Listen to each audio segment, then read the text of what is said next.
What's going on, guys? Welcome back to the MarketAbilities podcast. And, after doing so many great episodes with you, Lucas, I feel like we got a little dynamic duo thing going on here. Yeah. So I decided today, man, I kind of wanted to switch it up a little bit, and I was going to moderate it. So good. Basically, you can scroll through your TikTok feed and you can see all these like, you ever seen the top fives and stuff like the.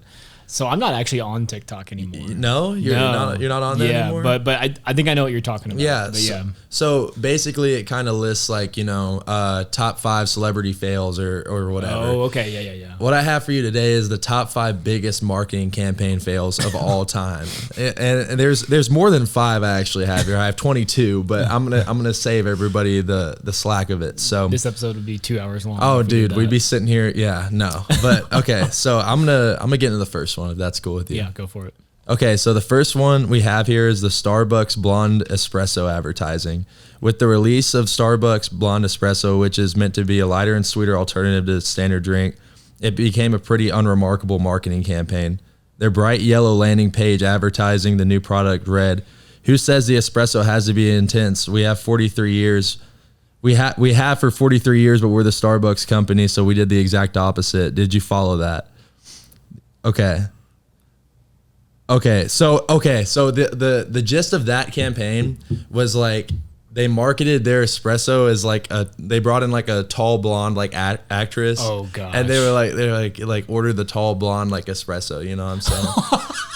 Like that doesn't even like what audience are you appealing to? Because I think a segue off of this that we can go into is, who do you think of when you think of like the average Starbucks customer? I don't even know. I mean, a working middle-aged female. Yeah. Or middle-aged male who's coming to get a cup of Joe. Yeah. I don't know. You know what I mean? Yeah. No, But then again, like you can also, it's like people also getting like their frilly drinks. Yeah. Like whatever the words are. Yeah, it's like the pink drinks. Yeah, the pink drinks. Yeah, I think Starbucks is honestly more, and I mean I could be wrong, but I would say more towards the female demographic. Oh, yeah. Maybe a little bit, because I feel like every time I turn on YouTube, like over the last like 12 years, like it's been like how to make this drink at home, how to make this Starbucks drink at home, and it's always a girl. Yeah. Or most of the time it's a girl. So yeah. I don't think that marketing a tall blonde woman to well, I guess it depends like how which way you swing, but I think that there might have been a better approach to it. Yeah, and it's unfortunate because me being a coffee lover, the blonde roast is the only one that I can really drink at Starbucks. All their other roasts are just trash. They're just not good? No, they're bad. Man, I've never had it. I don't think I've had like one Starbucks coffee in my entire life. Okay, well, next time you do go, make sure they do the blonde roast inside it. Whatever coffee you order, whether it's like black or a latte or something, because it's 10 times better. Oh my gosh. Okay, so here's another one for you, okay? So I kind of get where Snapchat was going on this one, but it's just like, it's like why, okay? So Snapchat introduced polls. I almost said pools. Introduced polls not too long ago, and the campaign was called Would You Rather. Okay. And you'd think like they would have like a normal like would you rather, like something that would appeal to everyone, and like something that wasn't like really like edgy and out there. But they said would you rather slap Rihanna or punch Chris Brown? Oh my gosh, dude! Like I don't understand how corporations like approve this, and like maybe it didn't get approved and they just trusted their team to. You think that just happened? It has to sometimes, yeah. Because I think sometimes they're like, I don't want to deal with it. You just do whatever you need to eat, whatever you think is best. Mm-hmm. Yeah, well, and they thought that was best. That's crazy that was the conclusion. But I think like when I picture like a team of people running a social media for like a large corporation, I picture a lot of like people like in the 30 to 50 range, like in suits and ties. Imagine them sitting there and being like, yo, this is what I drew up at home. They throw the paper on the table and they're like, I think that would you rather slap Rihanna or punch Chris Brown, man? See, I don't really know. You don't know? I'll be honest. Yeah. Man, I don't know if I want to do either. I'm equally not a fan of either of them. So, is there an opportunity where I can get both of them? Oh shoot, that's like no, I can't even say that. Okay, hold on, I can't, man. Okay, all right. So, man, a lot of these are like really weird. Like it's like I never really Well, realized. and so going back to the Snapchat one, what I don't like, and I think why it's a big fail, is because ultimately it incites negativity towards someone, and like in the moment that's going to get you a lot of views, but in like the long run that's actually not the way to go, because it's just I don't know. Yeah. It's the exact opposite of what we need in the world. Yeah. You know what I mean? Most of them fuel like, and let's be honest, like the internet today there's a lot of negativity. I think that there's a lot of good things, like there's good people, but for the most part, man, like a lot of those comment sections are just dominated by like people just looking to troll and like mess up somebody's day. And you know, it's sad, but that's the time we live in. And like a lot of these memes are like, you know, jokes, like so-called jokes. And I'm not soft by any means when I mean, I'll go with the flow like everybody else, but like, I mean, where's the line? You know what I'm saying? Like, where's the line? Yeah. And I guess that brings me to my next one, which is, so do you know Dove, like shampoo? Yeah.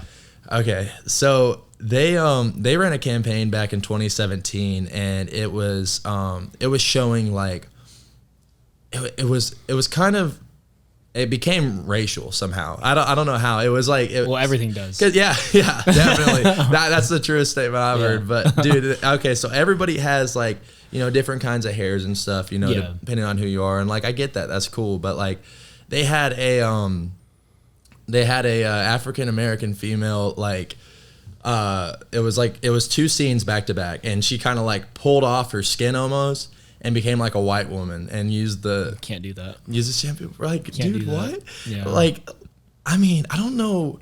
Well, 2017 was like 7 years ago, but like, I don't even know if then it was like, you know, something where. Yeah. Because I mean, if there's just no way. Like, there's no way that's okay. Like, look at that, man. I mean, you can't. Yeah, you need to send me that. I'll throw it up on the screen. Okay. See,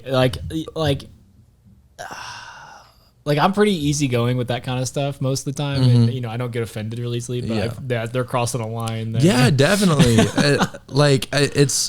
It would have been so easy, and it would have taken less time to edit. Like, correct me if I'm wrong, but like, film one scene with the one girl, film one scene with the other, and just put them back to back. Yeah, like it didn't have to be like whoa, like here I am. You know, like seriously, it's just a lot, man. And you know, I think I'm not sure if that's exactly the right direction, but okay. Well, it's just like it goes back to what you said. Like, are people thinking these things through whenever they're creating them? No, that's the biggest thing, really. I mean, that's why marketing is so important. It's so important to have a team of professionals, because like you might have a good idea, don't get me wrong, but like in the long run, like these things will come back to get you. You know, if you messed up, people remember.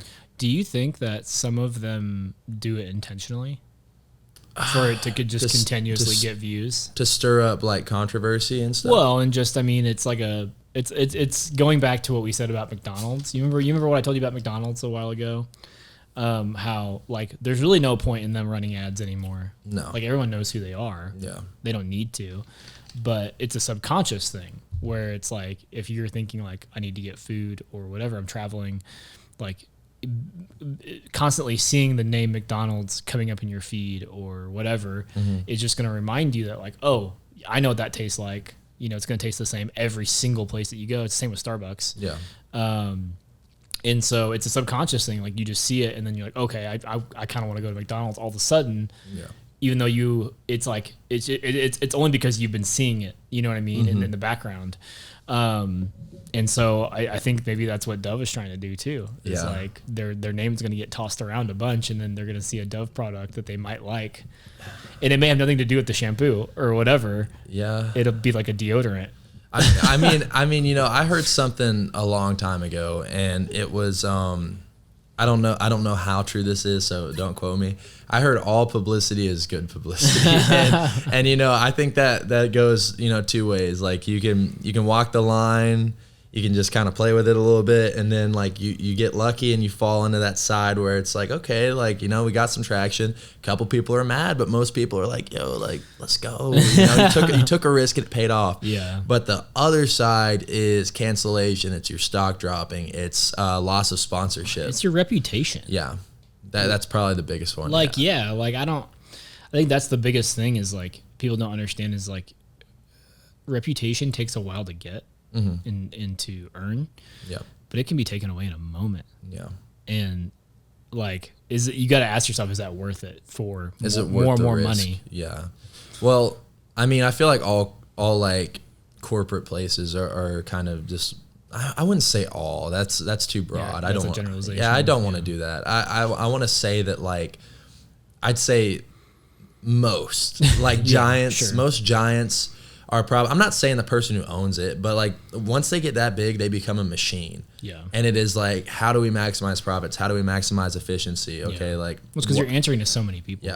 Yeah, definitely. But I mean, you're right. And I think that's when this kind of stuff happens is when a place gets so big that it's like, okay, everyone knows who we are, like, but we need to remind them like that we're here. And it's like, it's like if something controversial would happen, and like, I'm not, just one example that comes to mind, and I mean, I'm not going to touch on it a whole lot, but the Bud Light campaign, you know, I like I'm not saying like either way you look at it, it was a bold move, it was risky, and it was trying to tap into a different demographic, and I don't think that there's anything wrong with that. I just think that like when your audience is like probably like 50-year-old blue collar men who, you know, work for the union or something. I mean, I don't know. It's like, why would you try to, you can't shift that hard. It's really hard. Like you need to find a way to ease your way in. You can't just shift an entire, you know, demographic. I don't think that that's possible. It was very weird to me. I mean, I hardly drink any beer, so it like doesn't really affect me that much, but like, it was just so weird. And I saw, I mean, you know, we all have friends who either agree or disagree with the statement that they made. And it was just interesting to see my friends so easily just be like, nope, not drinking it anymore. Like just done. Like never buying it ever again. It's like the taste didn't change. You know what I'm saying? Like, it still tastes like crap. Yeah. No, I wouldn't know, but, shut up. But, yeah, I mean, it's so crazy to me how someone's opinion could be so swayed by something that like doesn't really affect them. You know what I'm saying? But on the other side, why did Budweiser have to do what they did? Yeah. Like what was the overarching goal of that? Was to become relevant and to be part of modern society, or was it them trying to get in the media more and make more money, which that clearly backfired? Well, yeah. They lost a lot of money. Well, you know, they're competing with like some pretty big dogs now. Like, I mean, Michelob's huge, Corona's huge. Like, I mean, so they were probably like, and they're kind of the grandfather of it all.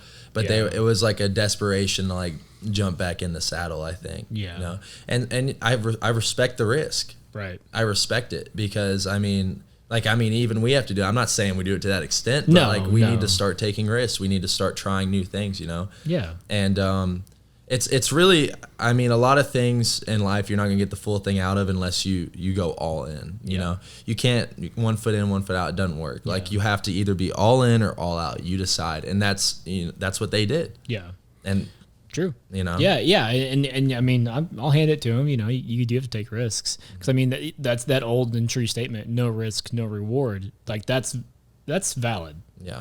But you also have to look at the amount of risk to reward. So like if you only risk a little bit, your potential of the reward is only going to be a little bit. Yeah. And so, but if you risk a lot, then your potential for reward becomes a lot more. Yeah. But you have a bigger risk. And so it's all a balancing act and what you actually want to risk and what's worth it and what your goals are, you know? Yeah. You know, it always goes back to your your goals. Like, are you trying to create $1 billion company? Yeah. Or are you just satisfied with making $500,000? You know what I mean? I know but that's like, I mean, it's still a lot of money. I mean, I'd take the 500,000, but like, well, but you get what I'm saying. I like, do there's like if you're just trying to create your income or not even income, but like just your revenue goal for your company is $500,000 a year. Yeah. You don't have to take massive risks. You can take incrementally, decent sized risks for 5 to 10 years until you get there, and then you're good. And you know what I mean? But in the fact of when it comes to human nature, we're not going to want to stop at 500,000. We're going to want to keep growing or sell it or whatever. Like, we're always going to want to go on to the next thing because that's just how we're built. I think you can equate it to like even the stock market, man. Like, whenever you buy into something, like, I mean, I went to a conference and a general rule, you always got to take risks, but if you can get that 2-to-1 risk to reward, you should never do a 1-to-1 risk to reward. Right. It's not, there's no reason to put everything on the table to, grow maybe a double. Like, you need that extra push, because then you can lose one. You can lose a round and still come back and win the next one. Yeah, totally. Yeah, because it's like, it's all about the risk. It's what's the word? It's like the leverage that the risk holds to the reward, right? Yeah. It's like if the risk in the is 1 to 10 for the leverage of the reward is up to 10, then obviously like that's a no-brainer. You should probably do that. Yeah. But then if you're right, if it's just like 1-to-1, it's like, is that even worth your time? No. Or your energy? Definitely not. It's not worth, like I said, putting the chips on the table. Yeah. Definitely. But so I mean we've covered 4 so far. So I'm gonna leave the last one to you, man. Can you think of a marketing campaign that you just watched and you were like, wow, like what was the? Oh man. Okay, hold on. If you need to Google, you can. I feel like there was one the other day. Yeah, hold on. Let me. I got you. Fill in the time here. There you go. I'm just looking through here. I didn't see, like, I would have done another one, but I don't see anything that's really like. What? Burger King. Oh! I think I know what you're talking about. The Women's Day tweet? Yeah. Well, how did you know that? Okay. No, because I remember it. You do? I think I do. Jog my mind. Mind. So this will be the last one we talk about. This is terrible. This is it's Burger King's Women's Day tweet back in 2021. So there is a UK division on Twitter said, on Women's Day, women belong in the kitchen. Oh, that's what it was. Yeah. That's insane, bro. What? And then they followed it up with a thread on Twitter, and they said, if they want to, of course, yet only 20% of chefs are women. We're on a mission to change the gender ratio in the restaurant industry by empowering female employees with the opportunity to pursue a culinary career. We are proud to be launching a new scholarship program which will help female Burger King employees pursue their culinary dreams. That's the worst one. That's got to be the worst one ever. I get what they're trying to do because they're trying to capture people's attention with that first tweet. They're trying to be like, wait, hold on. Like, people had to stop to scroll because they're like, wait, is this real? Like, click on it, share it. They got hacked. Yeah, exactly. Yeah. And then after that, but here's the issue. Somebody got fired. Somebody got fired. There's no way around it. Okay, so going back to moderate, like for me, how I view it is there's a lot of people who like, they do like clickbaity titles on YouTube, right? And there'll be like, I've sold out, I'm done, stuff like that. But then you get into the video and they're actually talking about something completely different about what they're talking about. But people in the comments never even go watch the video. Mm-mm. They never even dig any deeper. And they just comment like, you're trash. I knew you would sell out. Yeah. You're this, you're that. You're right. And so what they didn't think about was that first tweet probably got shared more than anything else without any more context. And nobody's clicking on that Burger King page, man. No one's looking at the thread. No, it's that one singular thing. And that's like, again, man, it really is all a gamble. But like, me personally, man, I don't think I'm ever gonna like post something like that. You probably couldn't pay me. You probably couldn't pay me to post something like that. And like, I do get what they're doing.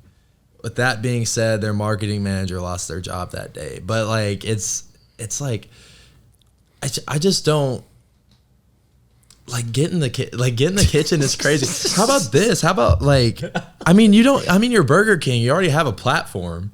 Like, do something like Happy National Women's Day and then give the whole spiel you just gave.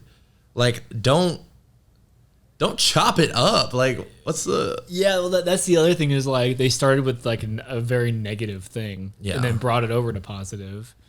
That's like and it didn't work. That's like saying, like, one tweet says, I hate white people, and then the next one's like, just kidding. Yeah, like, exactly. It's like yeah. so stupid. Like, guys, I was just joking. Yeah, no, I don't care how you chop that up. That just doesn't make sense. So I think there's 3 things we can take away from this. Okay, all right.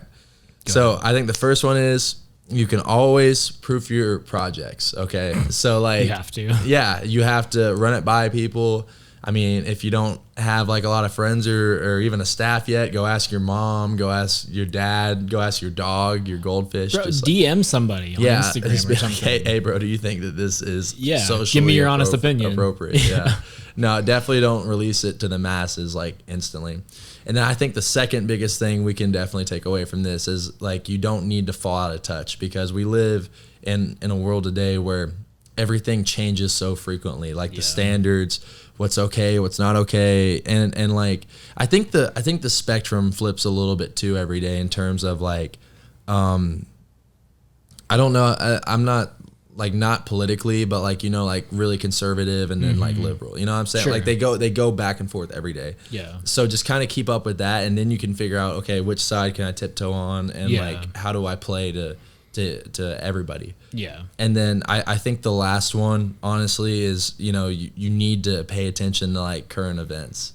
You just got to be aware. Yeah, like it's an awareness thing. It's an intelligence thing. Definitely. Yeah. It's just to be like, oh, before I post this about, whatever current event is going on in the world. And like, I want, views from that. I want, people stopping on my page. I need to go look, I need to be like, okay, like this is really what's happening. Like educate yourself about it. Yeah. Because people all the time will read like you said with the Burger King tweet. I'm not equivocating. What's the word? Equivocating. Is that what it is? I'm gonna make a new word. We're equivalating it to. Is that right? I don't know. Me neither. I wasn't good at English. All languages made up. Yeah, it's all fake. But equivalating it to the Burger King tweet, but like. People really do stop and read like just the heading sometimes of an article, or like just the like intro. Yeah, the first paragraph or whatever. Yeah, like that's literally, or the caption to a video. Mm-hmm. Like I did this today, and then you click on it, it turns out they didn't do that today. Yeah. But it's just that's the biggest thing to keep in mind. Like don't be misleading, I think. Yeah. I'm not the biggest fan of when it comes to like clickbaity titles like that, when it's like not really about, that's not even about the video at all. Mm-hmm. You know what I mean? Yeah. Like there was one the other day, I actually thought it was really, really good. Do you know Oliver Anthony? Mm-hmm. He's about to play in Marion in like a few days. Oh, cool. Yeah. But he's like always talked about, I'll never sign to a label. I'll never, sell my music or whatever. Well, he posted an Instagram post that said, sorry guys, I signed to a label. And it cuts to him and he's like pulling out the form and he's signing it, and it's his dog's label. And his dog he has him all dressed up in like a manager outfit, and it was just a joke video. And I thought that was actually great. No, that's funny, but like that's why you need to like really watch the video and stuff. Yeah. And I think we're moving towards that. But yeah, there were comments that were like, sell out. Yeah, I knew he would do it. I always knew he'd sign his dog's label. Yeah, dang it, they got him. Corporate America got him.